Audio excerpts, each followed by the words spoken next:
या आठवड्याच्या शेवटच्या मॉड्यूलमध्ये तुमचे स्वागत आहे। त्यामुळे आपण आधी केलेल्या समस्यांमध्ये आपण सामान्य मोड शोधण्याबाबतचा तो छोटा भाग वगळला होता। आम्हाला सामान्य फ्रिक्वेन्सी आढळली, म्हणून या मॉड्यूलमध्ये 2 वेळा प्रयत्न करून 2 ऑसिलेशनसाठी सामान्य पद्धती प्राप्त करण्याचा प्रयत्न केला जाईल। म्हणून आपण काय केले त्याबद्दल फक्त एक संक्षिप्त आणि त्वरित पुनरावृत्ती करण्यासाठी म्हणून आपण इक्वेशनच्या 2 किंवा 3 ऑसिलेटर सारखे काही असू शकते जे स्प्रिंग 1 2 किंवा 3 ऑसिलेटर सारखे आहेत। म्हणून मी माझ्या 2 कपल्ड सिस्टम समोर एकत्र केले आहे। तर हे करण्याचा मार्ग आहे आपण मोशन इक्वेशन प्रथम लिहून काढा आणि नंतर पहा जर च्या सोप्या युक्तीने आपण जे काही करू शकता ते वजा करणे जोडल्यास आपण ते करणे व्यवस्थापित केल्यास समीकरण अनपल करू शकता। मला आशा आहे की मी हे केले नाही तर मी हे केले की उपाय गृहीत धरून प्रारंभ करा जे 1 शक्ती I ओमेगा टी चे आहे। प्रत्येक कण आपण गृहीत धरता की विस्थापन या फॉर्मचे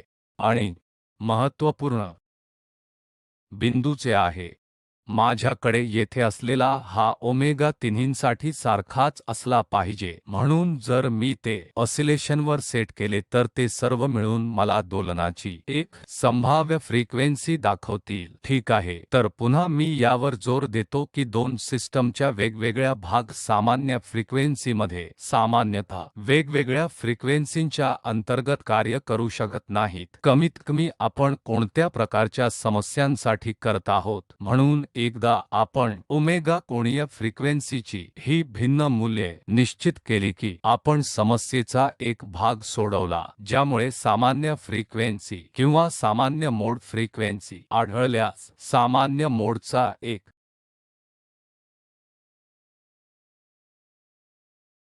भाग स्वतःला सामान्य मोड्स शोधण्यासाठी असतो।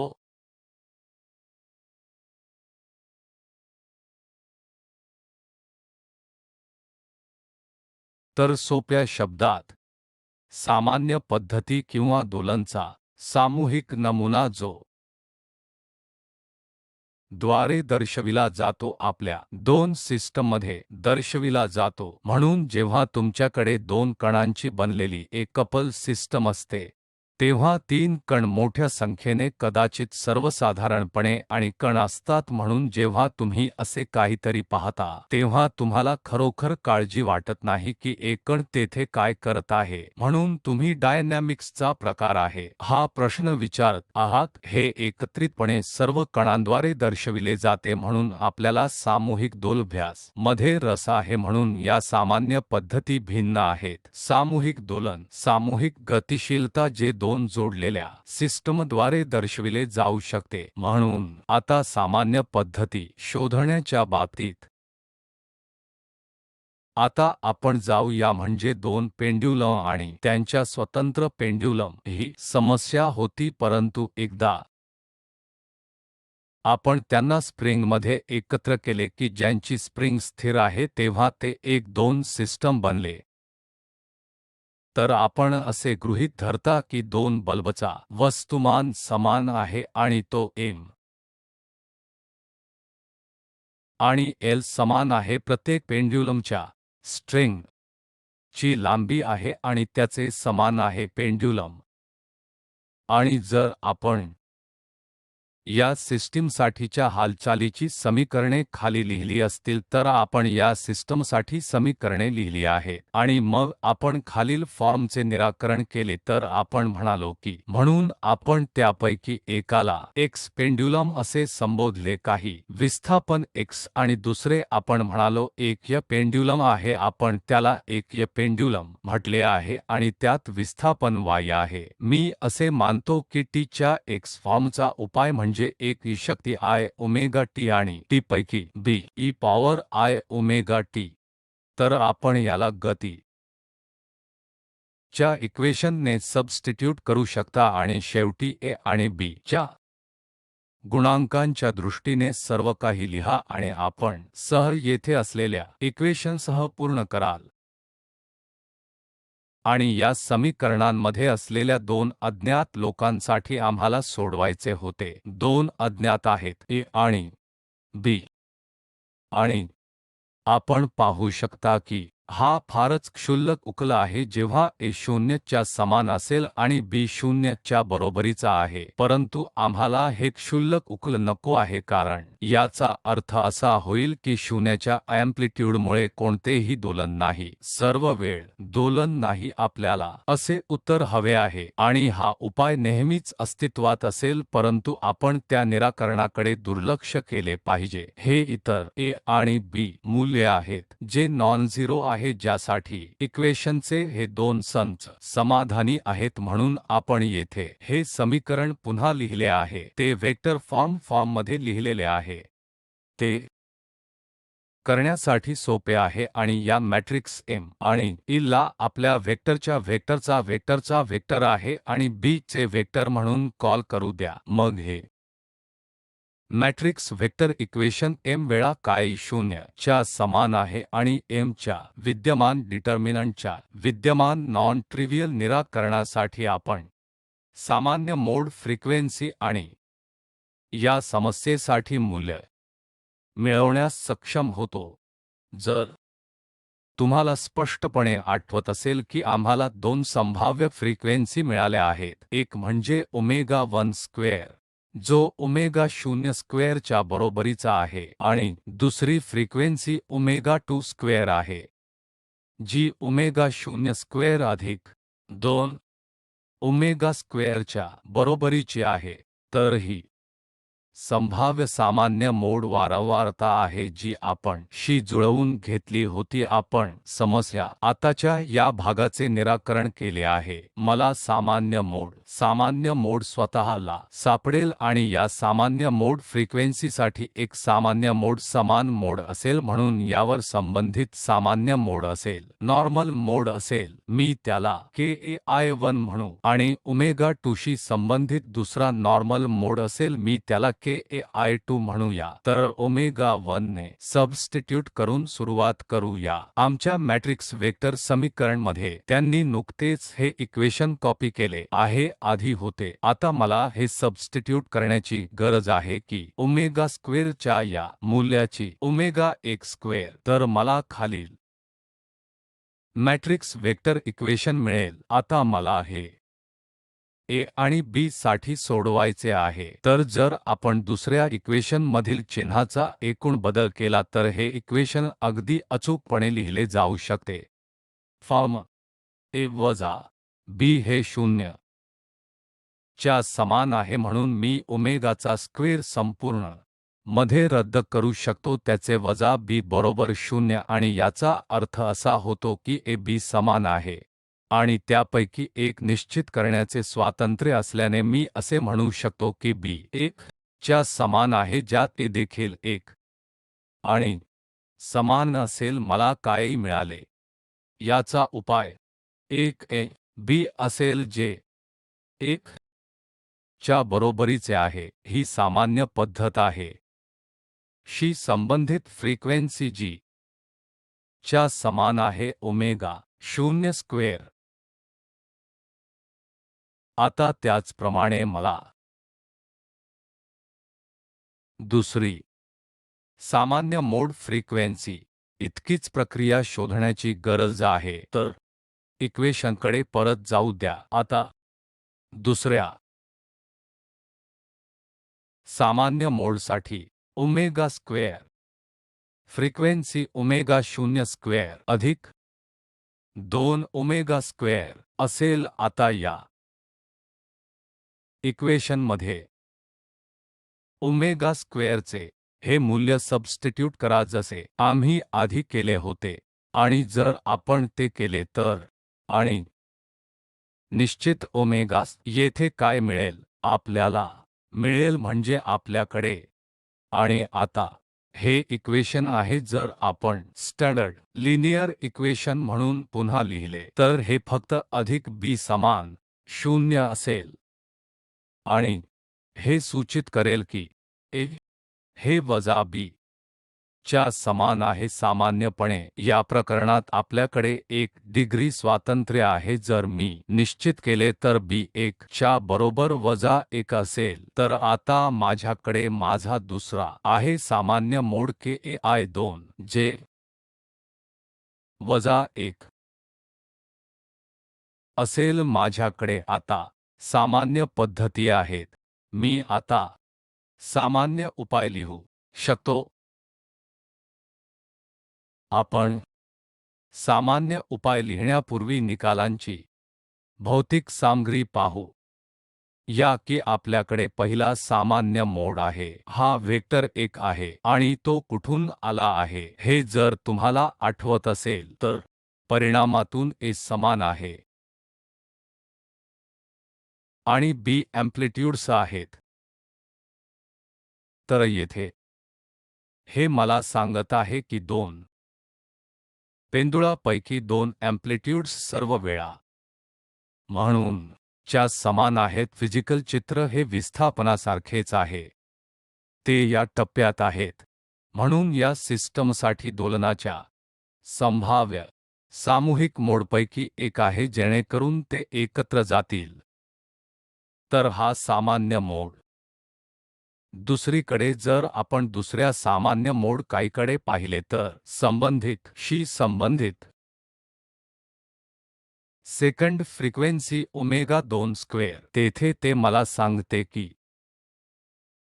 A हे वजा B किंवा B बरोबर वजा A समान आहे। एक प्रकारे त्याची समान गोष्ट आहे। तर येथे मला असे सांगते की एक विस्थापन इतर चे नकारात्मक आहे आणि मॅग्निट्यूड इतकी समान आहे। म्हणून ते याप्रमाणे ते असे करतात की या पेंदुळामधील 2 या मोड मध्ये डोळेझाक करत असतील जेणेकरून दुसऱ्या मोडशी संबंधित असतील जेणेकरून स्प्रिंगमध्ये ही संपूर्ण सिस्टम पेंदुळा सिस्टम होईल। त्यांच्याकडे आहेत केवळ 2 सामान्य पद्धती, एक जेथे ते या प्रमाणे आहेत आणि इतर ठिकाणी आहेत जिथे टप्प्यातून बाहेर होते आणि सर्वसाधारणपणे मध्ये चे संभाव्य दोलन ही सिस्टम लिनियर रेखीय सुपरपोजिशन या 2 मोडपैकी xt आणि y म्हणून लिहिले जाऊ शकते। तर x आणि y ही मूळ समन्वय प्रणाली आहे ज्यामध्ये आपण मोशन समीकरणे लिहिली आणि आपल्याकडे समान समन्वय सिस्टममधील तंतोतंत निराकरण आहे। तर येथे ही संपूर्ण गोष्ट एक सामान्य सिस्टम आहे, एक सामान्य उपाय आहे जिथे या जोडप्याच्या कोणत्याही संभाव्य गतिशीलतेचे या 2 सामान्य मोडमधून सुपरपोजिशन असे लिहिले जाऊ शकते जे आपण येथे केले आहे। आणि विशेषत मध्ये आपण हे अँप्लिट्यूड्स आणि सामान्य टप्प्यात तसेच एक विशिष्ट प्रकारचे दोलन प्राप्त करण्यासाठी हे प्रदर्शित करू शकता जे सिस्टम प्रदर्शित करू शकते जेणेकरून सामान्य पद्धतींचे महत्त्व जाणून घेतले कोणत्याही सोल्यूशनचे सिस्टमद्वारे प्रदर्शन केलेले कोणतेही समाधान नेहमी च्या समान सामान्य पद्धतींचे लिनियर सुपरपोजिशन म्हणून सोडविले जाऊ शकते। आपण च्या आधी आणि केले होते त्या दुसऱ्या समस्येकडे आता जाऊ या सोल्यूशनकडे पाहू आणि सामान्य पद्धती मिळवा। या प्रकरणात स्प्रिंग्स ने जोडलेल्या 3 खंडांची ही एक सिस्टम आहे। आपण असे मानतो की दोन्ही झरे मध्ये समान स्प्रिंग स्थिर आहे। आपण असेही गृहीत धरतो की मूळ समस्या सोडवण्यासाठी आपल्याला गतीची समीकरणे लिहावी लागतील असे आपण गृहीत धरतो की या 3 ब्लॉक्स किंवा भिंतींना x1 x2 x3 ब्लॉक असे म्हटले जाऊ शकते आणि त्यातील प्रत्येकाचे विस्थापन x1 x2 आहे आणि या आकृतीत दाखवल्याप्रमाणे x3 आहे।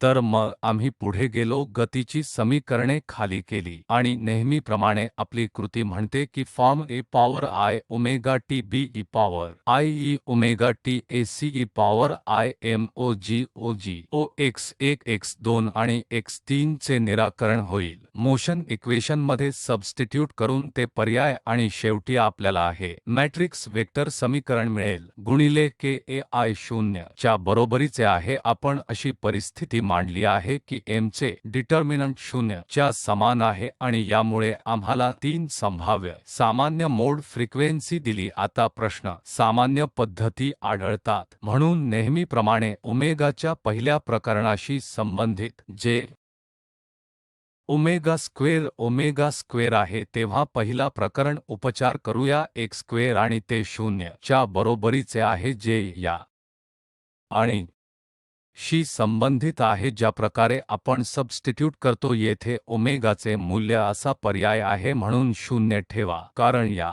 मॅट्रिक्स वेक्टर समीकरणात ओमेगा स्क्वेअर जेथे येते आणि जेव्हा मी निकाली काढले तेव्हा मला हे मिळते आता मला मिळते बी आणि सी चे योग्य मूल्य शोधणे आवश्यक आहे जे नॉन ट्रिव्हियल उपाय नाहीत आता जर आपण एकत्रितपणे ही इक्वेशन पाहिली तर आपण पाहाल की जर मी ए आणि सी 2 बी 1 घेतले आणि बी 2 बी 1 सर्व काही समाधानी असेल म्हणून मी ए बरोबर बी समान आहे आणि सी बरोबर समान आहे असे म्हणेन तर मी ते केले तर पहिले इक्वेशन समाधानी आहे जे आहे हे इक्वेशन समाधानी आहे आणि हे इक्वेशन देखील समाधानी होईल आणि हे समाधान देखील केले पाहिजे म्हणून माझा सामान्य मोड 1 आहे जेणेकरून पहिल्या प्रकरणासाठी दुसरे प्रकरण फ्रिक्वेन्सी ओमेगा 0 स्क्वेअरशी संबंधित आहे तर इथे पुन्हा नेहमीच्या मार्गांनी ओमेगा स्क्वेअरला ओमेगा 0 स्क्वेअर या इक्वेशनमध्ये सबस्टिट्यूट करा जे तुम्ही आता येथे पाहत आहात आणि तुम्हाला एक सरलीकृत मॅट्रिक्स वेक्टर समीकरण मिळेल ज्यावरून तुम्ही बी आणि सी ठरवता तर